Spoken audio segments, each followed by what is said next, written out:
nuestro tour virtual de Bonampak, que durante mucho tiempo dependió de un lugar muy cercano que se llama Yaxchilán, que marca la frontera con Guatemala.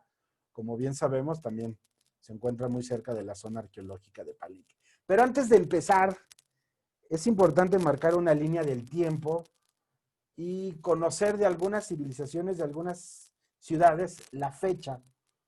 Típicamente desde que éramos pequeños, nos cuesta trabajo saber qué ciudad fue antes o qué ciudad fue después.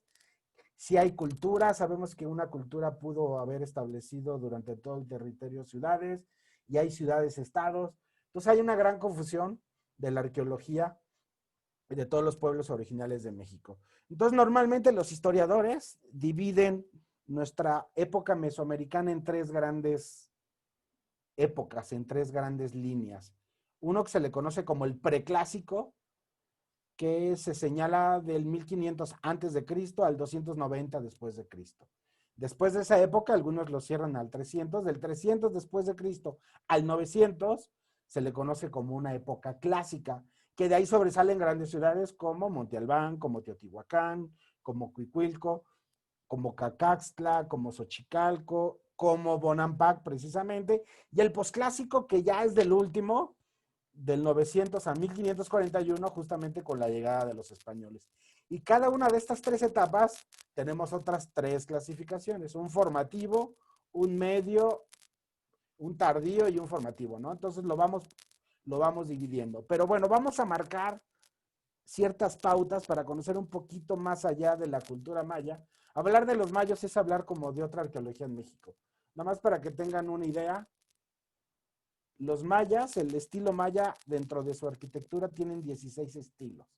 Podemos ver cómo abundan por un lado los mascarones, que no vamos a ver aquí en Bonampak, que son más hacia Yucatán, más hacia la zona de Campeche. Entonces, hablar de los mayas es hablar de otro México mesoamericano que pudiéramos tener algún común denominador con las culturas del altiplano, como Xochicalco, como los toltecas, como los mexicas, como la ciudad-estado de Teotihuacán. Entonces, si vemos nuestro mapa, podemos ubicar que del 100 antes de Cristo sobresale el nacimiento y el surgimiento de Teotihuacán.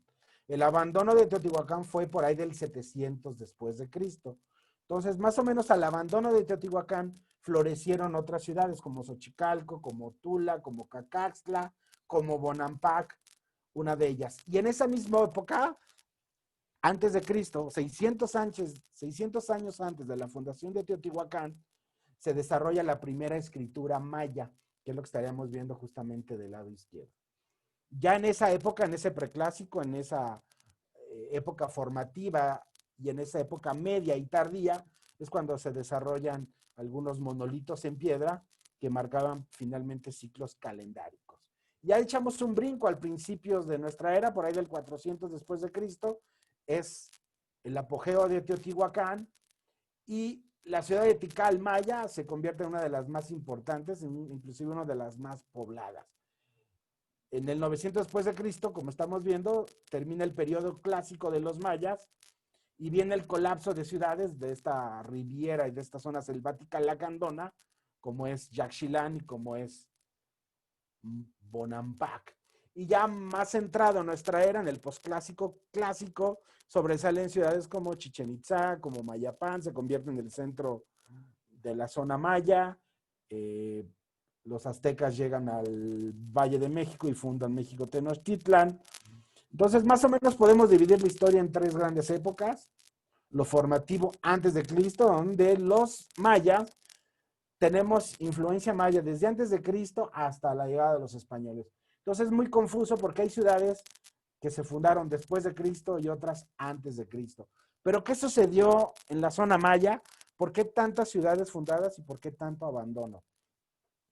Sucedió que en esa época, bien sabemos que la península de Yucatán, más hacia Yucatán, no la zona selvática de Chiapas, que es más agrícola, en la parte norte de la península, al ser piedra caliza, ese componente no era muy bueno para la agricultura. Entonces el maya del norte lo que hacía era quemar selvas, crear una capa secundaria de ceniza. Con esa combinación con la piedra caliza, lo que ellos hacían era obtener una superficie medianamente buena para llevar a cabo la agricultura. Después de tiempo agotaron las selvas, se agotaron los recursos naturales y la agricultura ya no podía llevarse a cabo tan buena forma. ¿Y qué decidieron los mayas? Pues simplemente abandonar esa ciudad, recorrer la selva y continuar con el mismo patrón. Crear una capa nueva de tierra, producto de la ceniza, de la tala de los árboles, para llevar a cabo la agricultura. Es por eso que en esa parte tardía del clásico y del posclásico tenemos centenares de ciudades mayas que fueron abandonadas. ¿Todo por qué? Porque dependían en gran medida de la agricultura. Y en la parte sureste de la península, que es toda la parte de Chiapas, que es una zona totalmente agrícola, pero es como un parteaguas de lo que sucedió justamente en la península de Yucatán. Entonces, ya más o menos teniendo claro algunas épocas del tiempo, ahorita lo que nos interesa es Bonampak, su periodo de apogeo fue por ahí del 750 después de Cristo, que es lo que vamos a ver arquitectónicamente y sobre todo lo que embellece este sitio con los murales, que es uno de los máximos atractivos que tiene no nada más la zona Yucatec, la zona maya, sino en toda la República Mexicana. Es un exponente de los frescos en Mesoamérica. Para llegar a Bonampak, es curioso, al lado de la zona arqueológica hay una pista de avionetas donde hay vuelos que llegan de Palenque, de Ocosingo, de Tuxtla, de zonas cercanas para llegar justamente a ese lugar, sin ser un aeropuerto perfectamente planeado, pero bueno, dentro de la misma selva tienen un gran corredor que sirve para que bajen algunas avionetas. De Palenque está poco más de 2 horas y media, pero aquí tenemos marcado la zona arqueológica del Xaxilán, que fue la que marcó el dominio de este valle, de esta zona selvática, que durante mucho tiempo Bonampak tuvo que ver bajo la influencia de esta ciudad.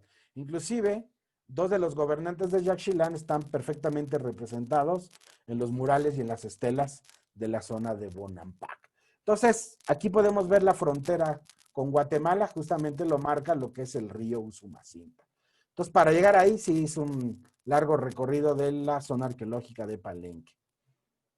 Obviamente vamos dominando lo que es la selva y uno cuando visita esta zona es súper interesante en las mañanas cómo la humedad va calentando el terreno y cómo las nubes van acobijando lo que son las montañas, las colinas de esta gran selva. Entonces esta foto a mí me encanta en lo particular porque cuando uno va pasando, uno va volteando a los valles, a las colinas y se ve que la neblina va queriendo salir. Entonces debajo de esa neblina se conjugan y fue que nacieron estos grandes sitios. ¿Y qué tenemos aquí? Simplemente la ubicación de la zona arqueológica y cómo depende de un río, ¿no? Del río Lacanjá y de una laguna que está justamente cerca. Esta pista que vemos aquí, esta es una vista aérea a través de Google Earth, donde podemos ver que esta franja es donde aterrizan y salen las avionetas. Del lado derecho, donde dice Bonampak, justamente en este sector, hay un campamento lacandón. Uno cuando llega a este sitio no puede llegar por cuenta propia. Está la cuota que cobran por visitar el sitio, pero hay que pagar una cuota hacia los lacandones, que son los que dominan todo este entorno. Históricamente así se han regido y no queda otra cosa más que hacerle caso ahí. Entonces uno llega al campamento, que ahorita vamos a ver algunas fotos.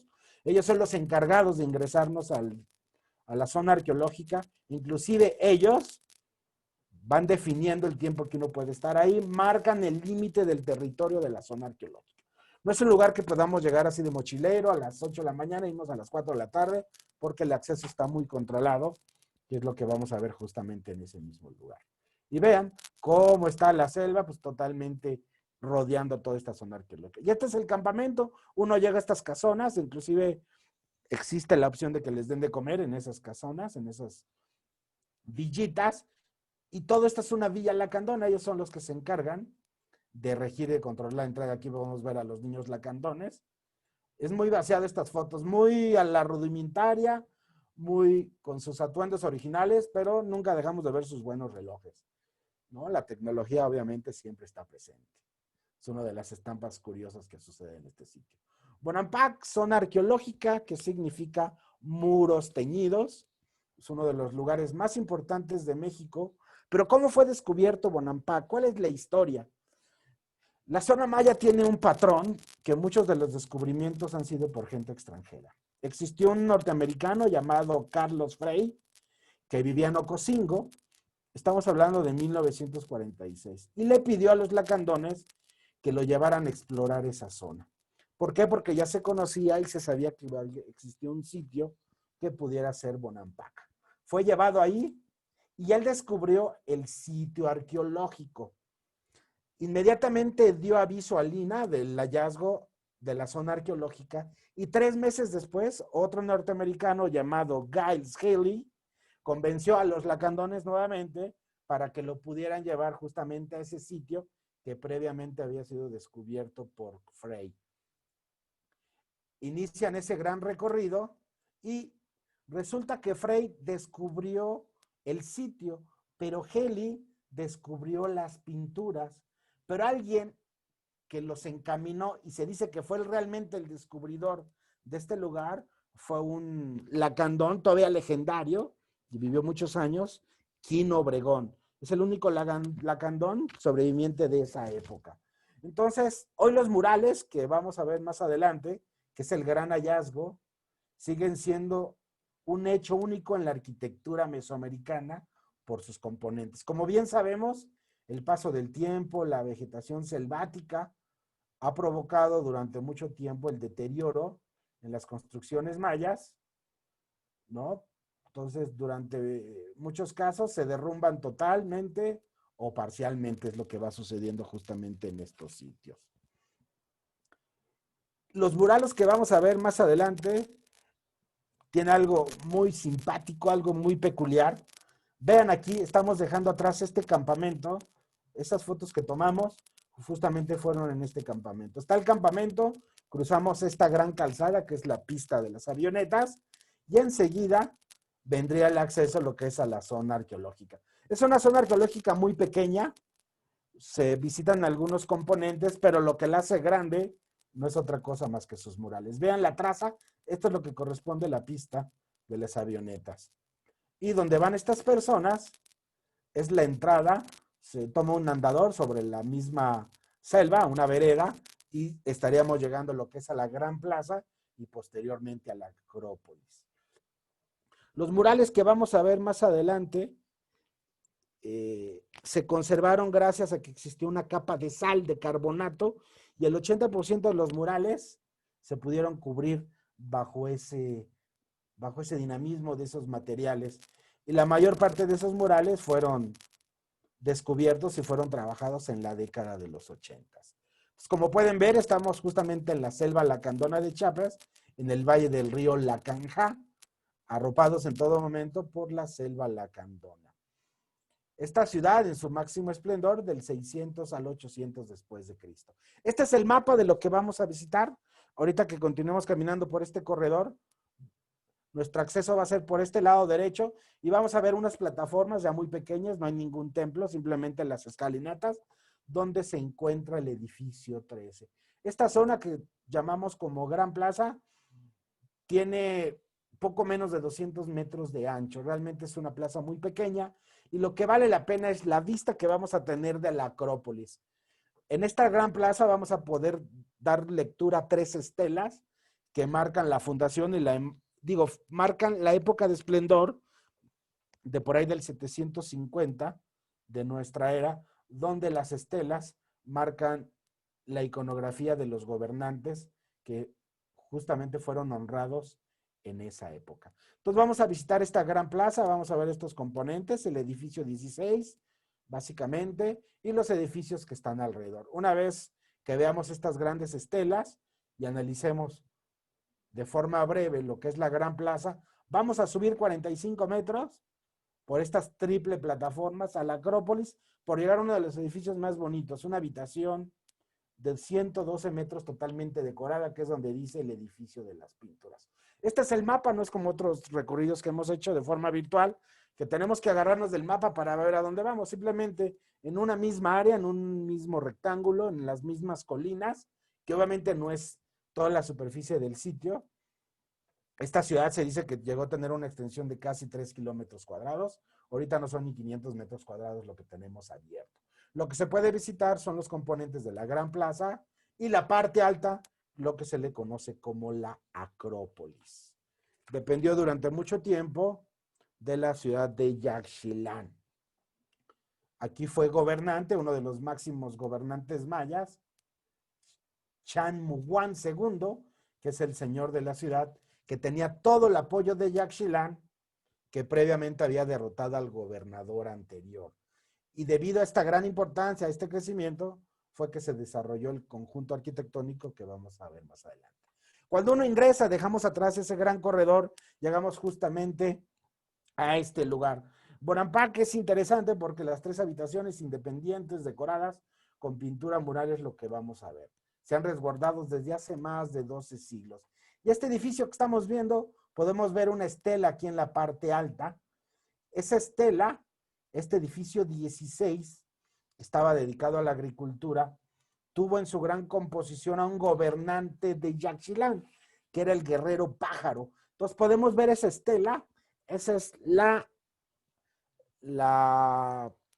el resurgimiento, perdón, y el decoro y el honor de ese gran gobernante de Yaxchilán, que era conocido como el Gran Pájaro Jaguar, que fue el primer gobernante, de acuerdo a las investigaciones más recientes, de la nobleza que rendían justamente tributo en este lugar.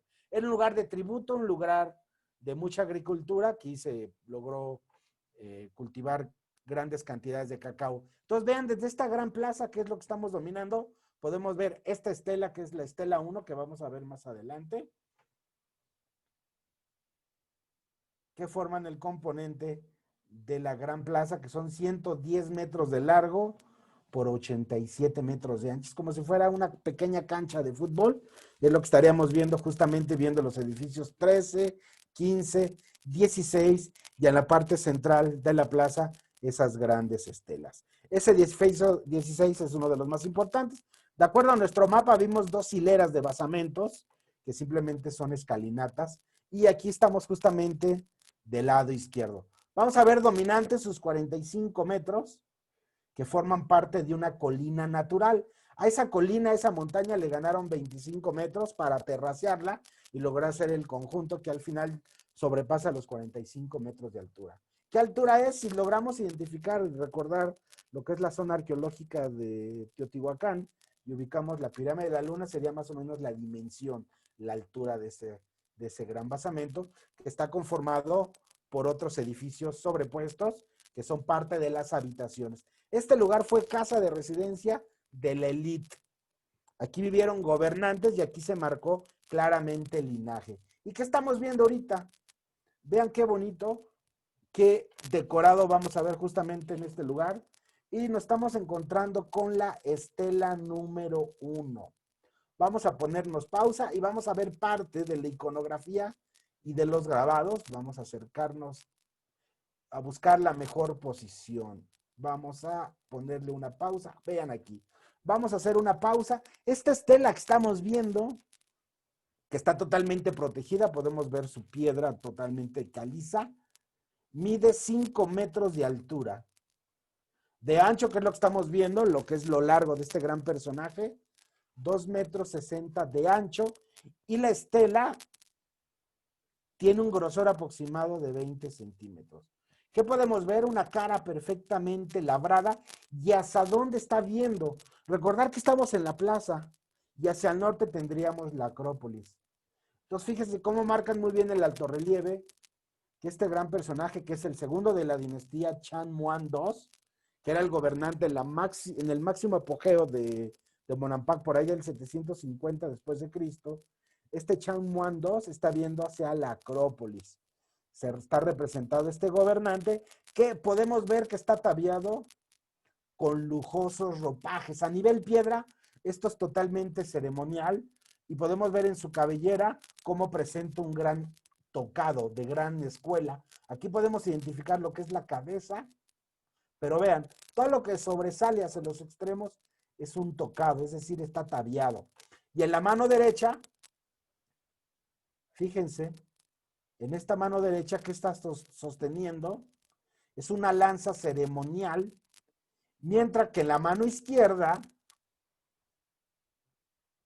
vamos a ubicar este sector izquierdo, está portando un escudo con la cara del dios jaguar del inframundo.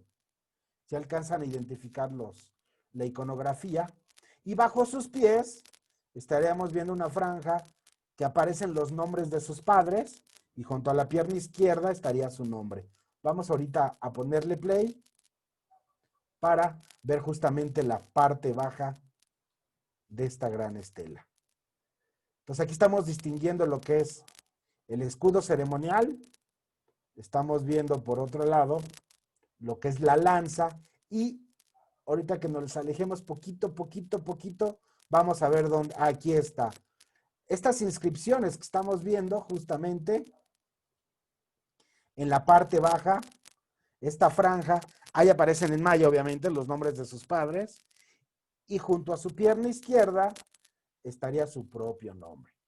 Entonces, esta es la estela número 1 que se encuentra en la Gran Plaza y es la inscripción del gobernante que se llama Chan Muan II. Este mismo gobernante lo vamos a ver en los frescos, en los murales de las grandes habitaciones. Vamos a ser testigos de cómo para asegurar el linaje quedó totalmente marcado en unos frescos majestuosos en la zona habitacional en la parte alta de la Acrópolis.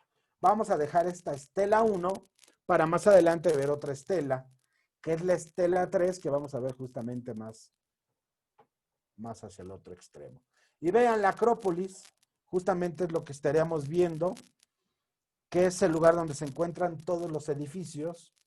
Podemos ubicar en la parte alta, justamente donde están estos cuerpos, que aparece la típica bóveda maya, de los cuales este gran edificio está distribuido en 2 grandes niveles, a los cuales se puede subir por esta gran escalera central.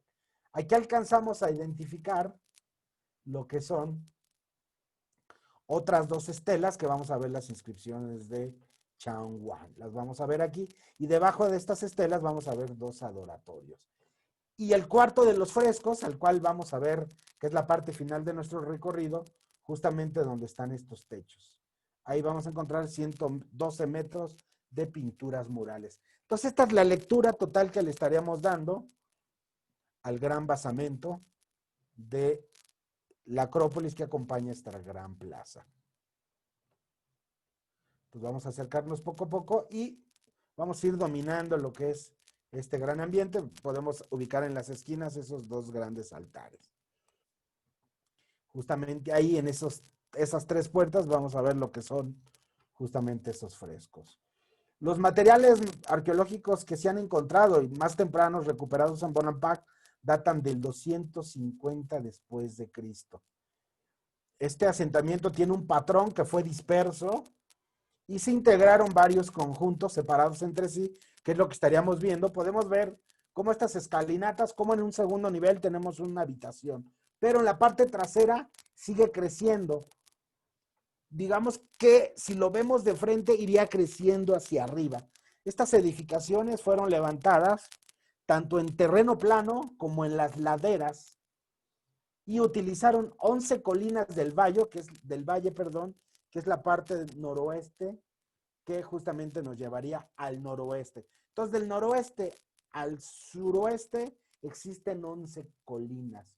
En terreno plano se construyó parte de la ciudad y aprovechando ese terraceo fue que se utilizaron las colinas de los cerros para fraccionar y poder seguir construyendo, que es lo que estaríamos viendo. Si se fijan, estos templos están recargados sobre montañas, 45 metros de alto. Y en este extremo, donde está ese pequeño techo, vamos a ubicar lo que es la estela número 2. Vamos justamente a verla en ese lugar. Pero ¿quién fue Chan Muan II? ¿Por qué la importancia de este gobernante? Fue el último y quizás el gobernante más importante de Bonampak, que dependiendo de las referencias documentales de historiadores, arqueólogos, nos dicen que su gobierno fue del 776 al 792 después de Cristo. Esas fechas están marcadas en los murales, justamente en ese lugar. Y es lo importante de este gran personaje que se marca el rumbo arquitectónico de lo que estamos viendo. Y ahorita nos vamos a acercar justamente a este adoratorio. Vean, aquí está la figura del gobernante, pero eso no es todo. Vean la importancia de este gran talud. Tenemos la representación del gobernante en este adoratorio Y en la parte alta vamos a encontrar un techo donde vamos a ubicar lo que es la estela número 3. Ahorita nos vamos a ubicar al techito que está ahí arriba y vamos a ver otros altorrelieves de este mismo gobernante. Va a ser muy clara la iconografía y en el otro extremo justamente tendríamos la otra estela. Entonces, viendo de frente este gran edificio, el edificio J, tenemos los salones de los murales y tenemos en ambos extremos estelas. Vean, aquí tenemos de nueva cuenta la representación de Chan Muan II.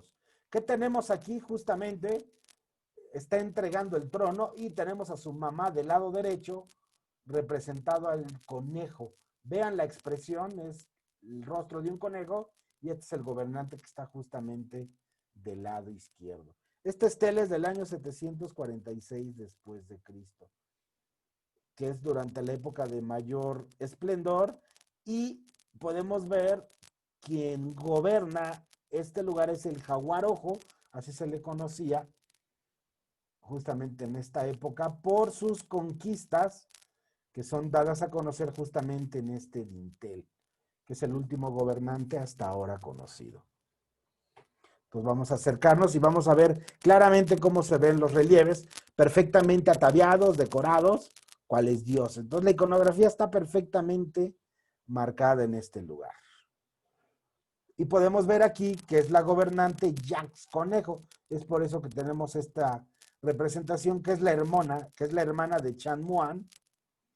Él justamente también trae un escudo jaguar, que este escudo jaguar hace referencia y alusión a la ciudad aliada de Yaxchilán. Al parecer, de acuerdo a estudios iconográficos, esta estela lo que está marcando es la alianza y las buenas relaciones que existieron en la región del Usumacinto, que como bien sabemos, marca la frontera entre México y Guatemala. Entonces queda marcado en esta estela. Las estelas son inscripciones para marcar eventos y los dinteles forman parte de la arquitectura. Entonces muchas de las estelas precisamente está totalmente identificado que es para marcar eventos importantes de una ciudad. Y aquí tenemos la otra estela, que es la estela 3. Corrección, la estela que vimos es la 2 y esta es la estela 3. ¿Qué vemos en esta estela? Es continuando y la imagen del último gobernante. Vean, la estela que vimos al principio, la estela 1 es de este Chan Muan. La estela 2 y la estela 3 son del mismo personaje. ¿En qué época se hicieron estas estelas? En la época de apogeo, por ahí del 746 después de Cristo.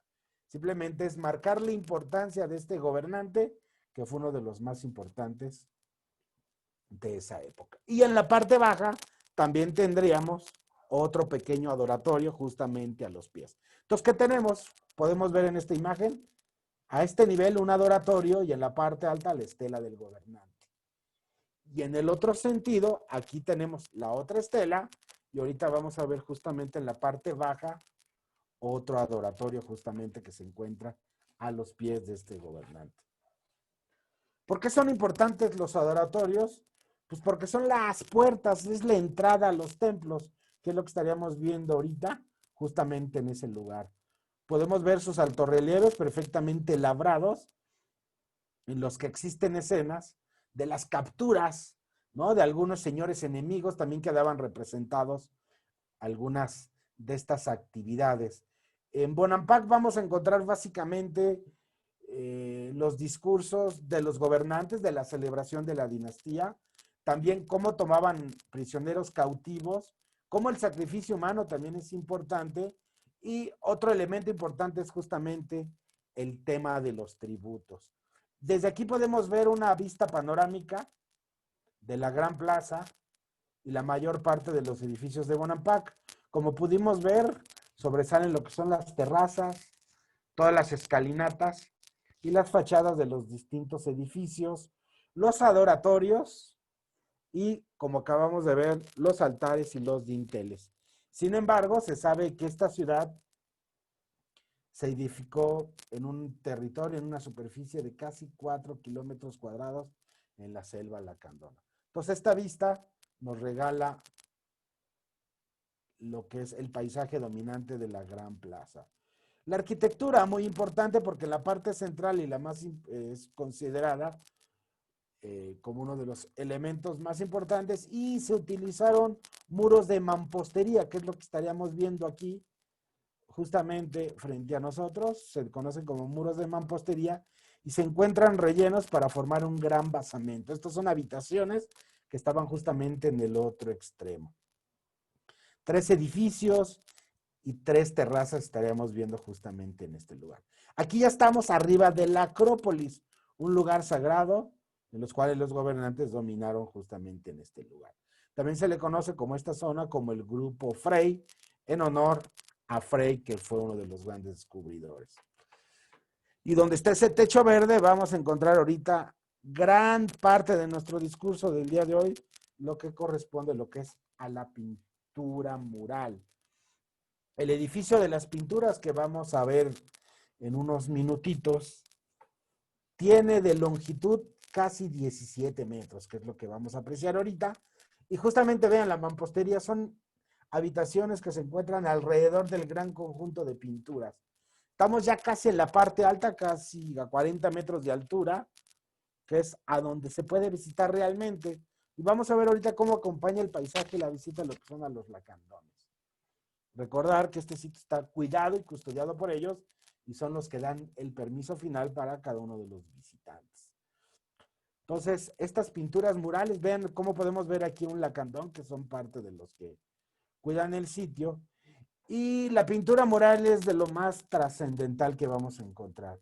Vamos a encontrar evidencias pictóricas relevantes de los momentos más importantes de la vida política de Bonampak.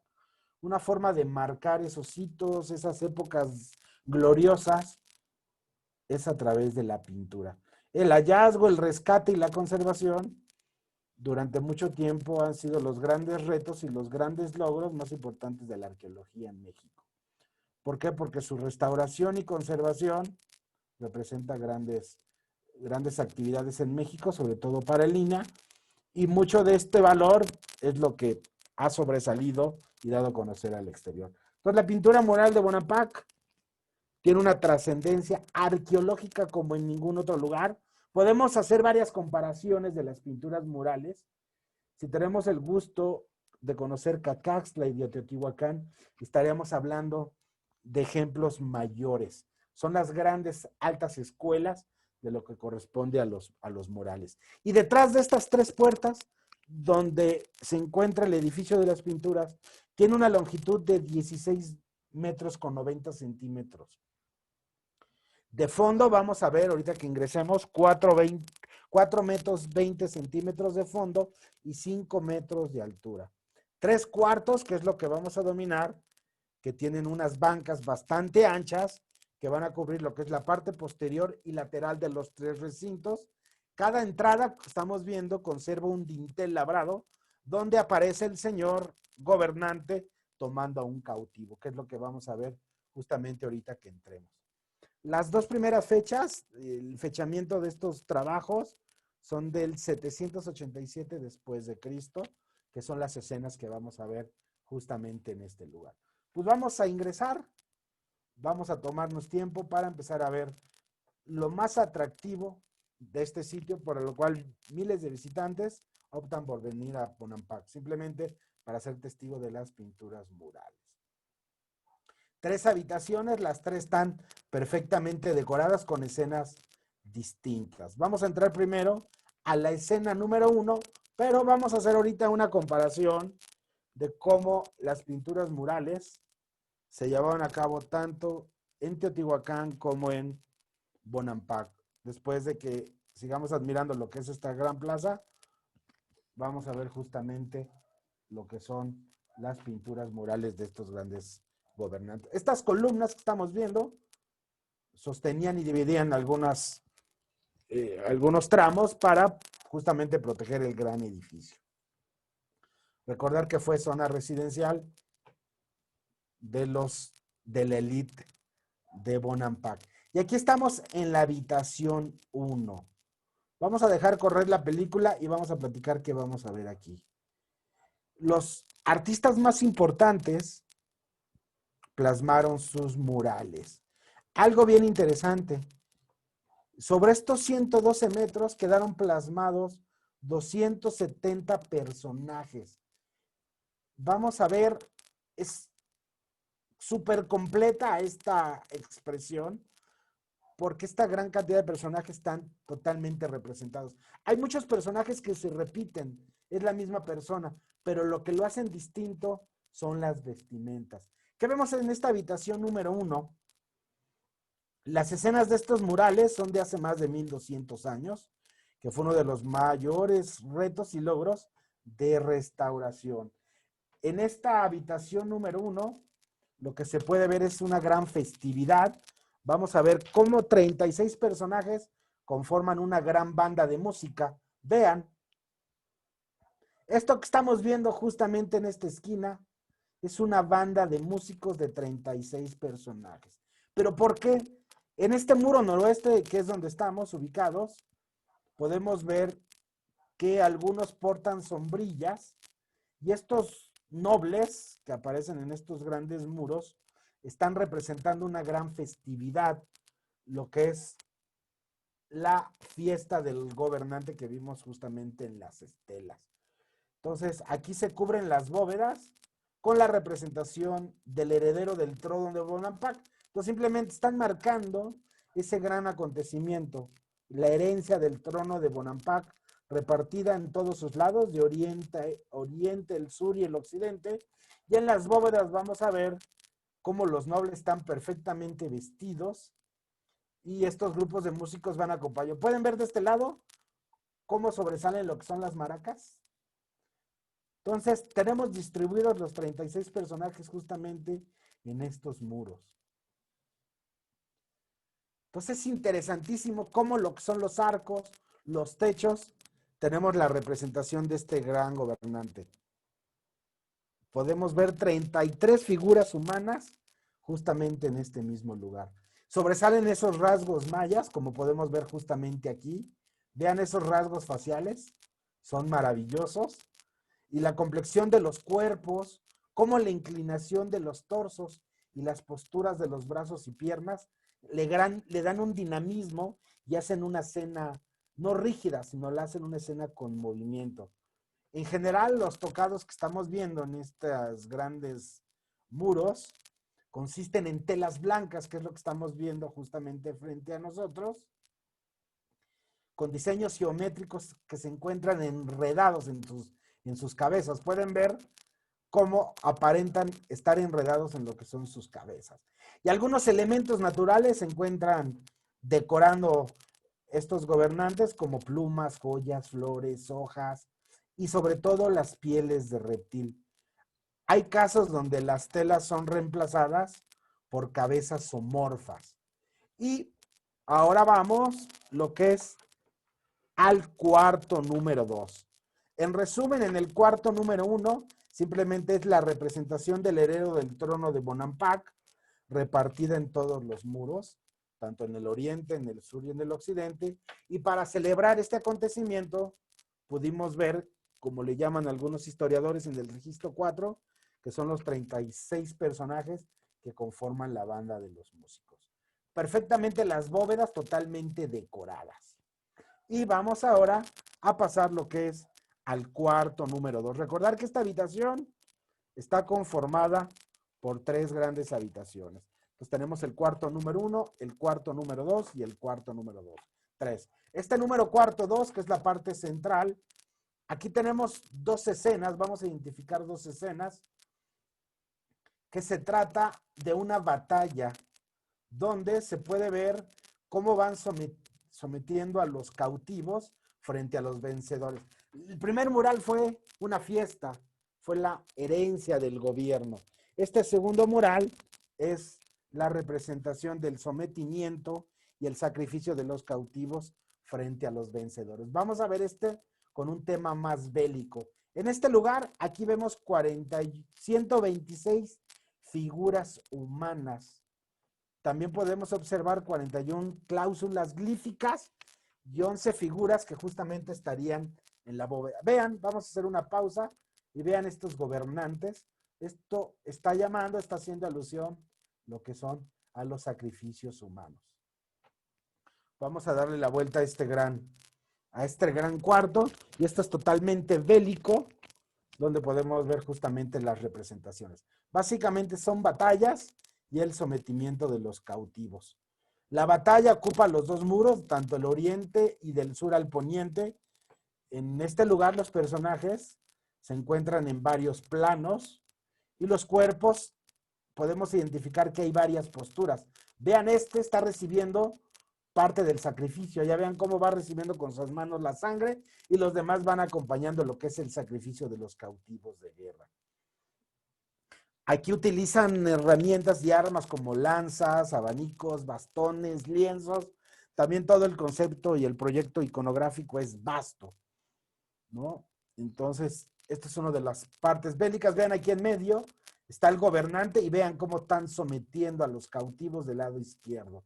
Y del lado derecho, acompañando al gobernante, su propio ejército. Aquí podemos ver tonos naranjas ataviados como si fueran jaguares. Recordad que el jaguar es uno de los 4 animales mitológicos que acompaña lo que es a la cosmovisión mesoamericana: aves, cánidos, perros, serpientes y felinos. Van marcando los 4 animales mitológicos. Aquí seguimos viendo y distinguiendo. Ahorita lo estamos viendo a modo de bóveda, pero más adelante les voy a mostrar de forma lineal, mediante un trabajo que hizo Lina, para poder ver de corrido lo que es este gran mural. Y aquí ya estamos en la habitación número 3. A diferencia de las otras dos grandes habitaciones, aquí tenemos la representación de un gobernante de Yaxchilán. Vean, aquí ya cambió el discurso. Aquí tenemos justamente otro discurso iconográfico. Vamos a analizarlo brevemente, lo que corresponde al cuarto número 3. Aquí tenemos 69 figuras humanas. Aquí podemos ver cómo diversos grupos de personajes están celebrando. Es una festividad que también incluyen lo que son sacrificios y danzas. También tenemos una gran cantidad de glifos en lo que son las jambas. Ven, aquí podemos ver perfectamente lo que son los gobernantes. Esta traza longitudinal que estamos viendo justo en nosotros, podemos ver los rasgos mayas muy claros justamente en este mismo lugar. Podemos ver 11 figuras, algunas de ellas se encuentran en pareja, que también incorporan algunos elementos humanos, animales y vegetales.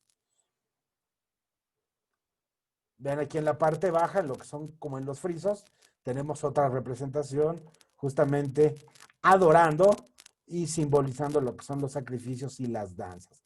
Vamos a darle vuelta justamente para poder ver parte de la iconografía. Recordar todas las bóvedas, todas las paredes, todas las jambas están perfectamente decoradas. Aquí tenemos otra representación de los gobernantes. Vean sus rostros.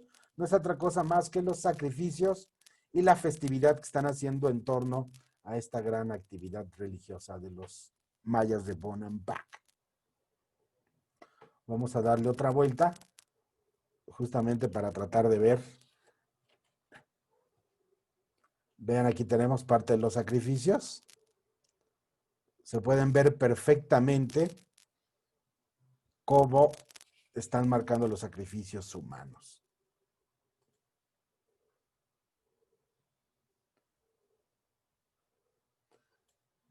Y también tenemos elementos iconográficos. Aquí tenemos una cabeza de un coyote. El coyote junto con los perros eran animales mitológicos. Se pudieron conservar gracias a esa gran capa de cal que en los 80 fueron retirados. Durante mucho tiempo se llevó a cabo lo que es la restauración de este gran conjunto habitacional. Y aquí estamos en lo que es la habitación número 3. Vean lo que son las jambas y ahorita las vamos a ver de forma lineal. Simplemente con el hecho de ver los murales ya es la visita pagada. Y así es como estaría distribuido lo que son esta gran habitación. Aquí tenemos las 3 habitaciones totalmente decoradas. Aquí tenemos la festividad, la herencia del gobierno. Aquí tenemos la representación de los sacrificios. Y aquí tenemos también sacrificios y las danzas. 3 momentos importantes de esa época quedaron plasmados en el gran edificio que nos comunica lo que es la Acrópolis.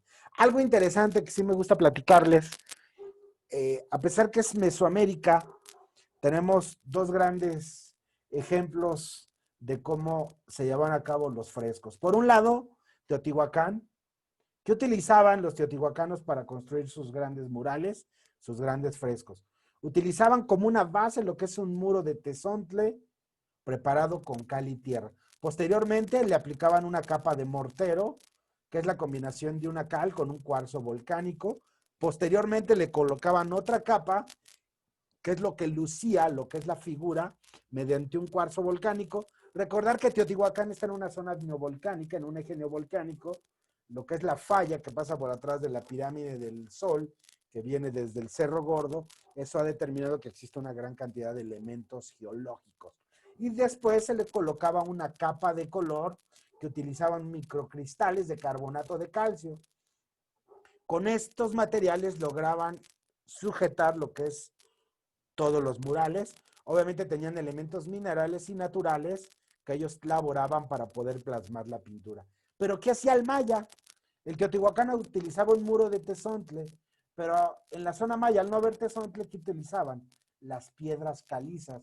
Recordar que en la península de Yucatán existe piedra caliza. Podemos ver la textura y los colores. El tezontle, como bien sabemos, es una piedra porosa de color rojo, y aquí la piedra caliza es totalmente gris. También utilizaban una capa de mortero, pero el maya utilizaba gomas vegetales para que se sujetara. Ellos, para forma de lucir lo que es el trabajo, el teotihuacano utilizaba cal, más un cuarzo volcánico por la zona tectónica que marca el Valle de México, pero ellos utilizan gomas de vegetales justamente para plasmar esa gran base. Y al final le aplicaban una capa de color con aglutinante orgánico de gomas vegetales. Entonces, ¿cuál es la gran diferencia? Que en la zona maya se utilizan gomas vegetales para sujetar, para aglutinar los materiales, y en el Valle de México que utilizaban elementos de roca volcánica. Entonces, esta lámina me gusta para mostrar un poquito, un par de diferencias en cuanto al estilo. Y este es el cuarto número 1. Vamos a verlo de forma lineal para poder identificar los gobernantes. De forma panorámica, como lo hicimos ahorita, es más complicado. Vean aquí la danza de los músicos. Los podemos ubicar justamente los 36 músicos, cuán largo es este gran mural. Este es un trabajo de Lina, que se encuentra en la página de la Mediateca, donde podemos ver justamente de esta forma lineal, horizontal, todo el trabajo de los murales. Muchas veces nos mareamos al movernos en esas grandes bóvedas, y vean, aquí tenemos marcado lo que son las bóvedas que tenemos los otros personajes. Entonces, recordar, este cuarto número 1, estamos marcando lo que es la festividad, la herencia del gran gobernante. Y vamos a pasar después lo que es al cuarto número 2.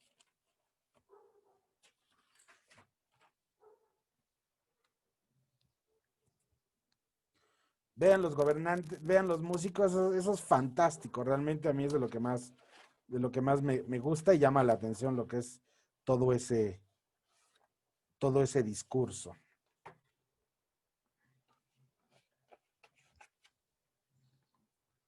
Y ahorita nos vamos a pasar lo que es a la habitación número 2.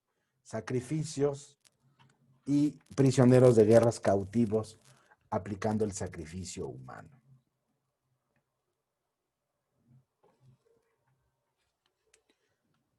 Y vean, ese color azul maya es distintivo y es característico de los murales. Bueno, ahí. ¿Qué pasó? Ah, perdón. Ahí se fue parte del diseño, de la edición. Y este es nuestro cuarto número 2, donde podemos ver lo que son los sacrificios. Se ve más bélico, ¿no? Inclusive los colores, vean los colores, cómo van marcando los matices. Aquí podemos hacer una reflexión acerca de los murales. Posiblemente, de acuerdo a la característica de estos murales, debió de haber existido una escuela de pintores muy alta, si no de forma regional, sí de forma local. Técnicamente, el maestro pintor y sus ayudantes partían de un proyecto pictórico desarrollado totalmente por el gobernante de la clase alta. Entonces, obviamente había una instrucción, qué es lo que se tenía que ir desarrollando. Y las escenas se desarrollan, como podemos ver ahorita, en un plano terrestre. Cuando entramos a estos murales tenemos tres ámbitos de acuerdo a la cosmovisión. Tenemos un plano terrestre, que es donde va el espectador, que seríamos nosotros. Y en la parte alta tenemos un ámbito celeste, que es lo que van marcando los colores. Las constelaciones se encuentran pintadas y obviamente se encuentran encontradas en un cerramiento de lo que son las bóvedas. Entonces, es un plano que estaríamos justamente buscando en este mismo lugar, que como podemos ver, estos pigmentos, estas pinturas, son de origen mineral y básicamente la gama de colores va desde un violeta hasta un color rojo. Existe un Pantone perfectamente bien documentado de cómo el maya lograba hacer toda esta representación. Pues no es otra cosa más que una batalla con todo su caos y el temor que sufría el enemigo al ser tomado como prisionero junto con sus guerreros. Todos estos personajes podemos ver así rebuscado. Es un caos, no se ve estilizado porque hay que tomar en cuenta que es un caos, porque hay sacrificios para obtener y lograr el beneplácito de los dioses y obviamente honrar al nuevo heredero. Vean lo que son los frisos de este cuarto 2, cómo va acompañando. Y el cuarto 3 es la última representación que vamos a ver en los últimos 3 minutos que nos quedan de este tour. No es otra cosa más que danzas y nuevamente lo que son los sacrificios humanos. Aquí podemos ver nuestros ámbitos, por eso vemos el color azul. Estamos llegando a un ámbito celeste. La proporción de estos cuerpos, de estos personajes, corresponde al tamaño medio, a la mitad de lo que corresponde a la altura de una persona normal.